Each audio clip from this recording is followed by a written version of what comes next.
2026 ജനുവരി 2 ഇന്ന് മന്നം ജയന്തിയാണ്. മന്നം ജയന്തി. ഇപ്പോൾ നമുക്ക് ക്വസ്റ്റ്യൻസ് ഒന്ന് ഡിസ്കസ് ചെയ്യാം.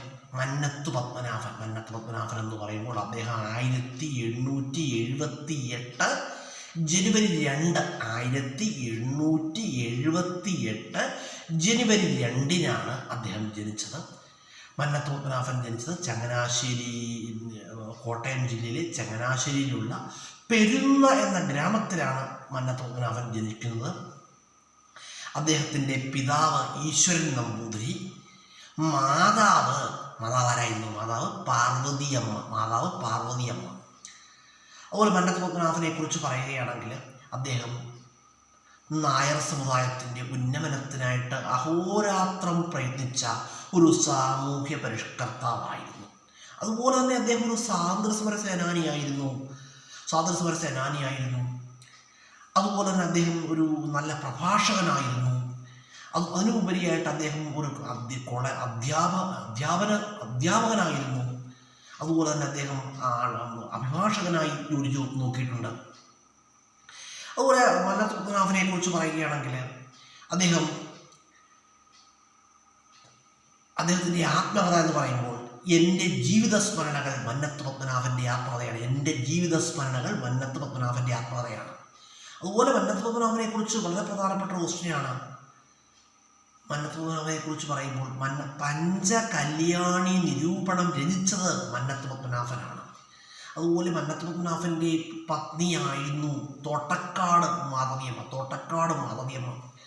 അതുപോലെ തന്നെ അദ്ദേഹം ഗാന്ധിജിയുടെ നിർദ്ദേശപ്രകാരം വൈക്കം സത്യാഗ്രഹത്തിൽ 1924 വൈക്കം മുതൽ തിരുവനന്തപുരം വരെ സവർണ ജാഥ നയിക്കുകയുണ്ടായി.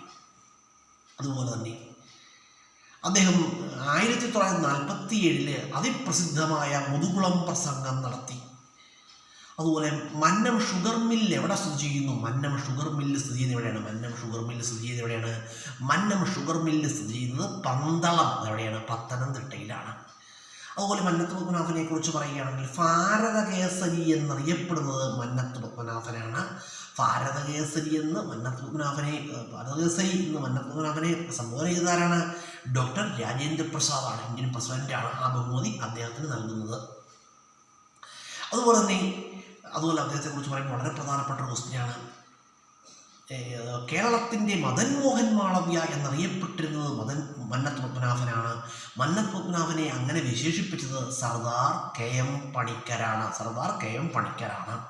അതുപോലെ മന്നത്ത് പത്മനാഭനെ കുറിച്ച് പറയുകയാണെങ്കിൽ അദ്ദേഹം 1931 നടന്ന ഗുരുവായൂർ സത്യാഗ്രഹത്തിൻ്റെ ഒക്കെ നേതാക്കന്മാരിൽ ഒരാളായിരുന്നു മന്നത്ത് പത്മനാഭൻ. അതുപോലെ നായർ സമുദായത്തിൻ്റെ ഉന്നമനത്തിനായിട്ട് അഹോരാത്രം പ്രയത്നിച്ച ഒരു വ്യക്തിയാണ് മന്നത്ത് പത്മനാഭൻ. അദ്ദേഹം 1912 കേരളീയ നായർ സമാജം സ്ഥാപിച്ചു. അതുപോലെ തന്നെ 1914 ഒക്ടോബർ 31 നായർ വൃത്തിജനം സംഘം സ്ഥാപിച്ചു. നായർ വൃത്തിജന സംഘം പിന്നീട് മുൻഷി പരമേശ്വരൻ പിള്ളയുടെ നിർദ്ദേശപ്രകാരം NSS അല്ലെങ്കിൽ നായർ സർവീസ് സൊസൈറ്റിയായിട്ട് നാമകരണം ചെയ്തു. അതുപോലെ പറയുകയാണെങ്കിൽ മന്നത്ത് പത്മനാഭനെ കുറിച്ച് പറയുമ്പോൾ മന്നത്ത് പത്മനാഭൻ അതുപോലെ കേരളത്തിലെ ഒരു വലിയൊരു സാമൂഹ്യ പരിഷ്കർത്താവായിരുന്നു മന്നത്ത് പത്മനാഭൻ. അതുപോലെ തന്നെ നായർ സമുദായത്തിൻ്റെ ഉന്നമനമായിരുന്നു അദ്ദേഹത്തിൻ്റെ പ്രധാനപ്പെട്ട ലക്ഷ്യം.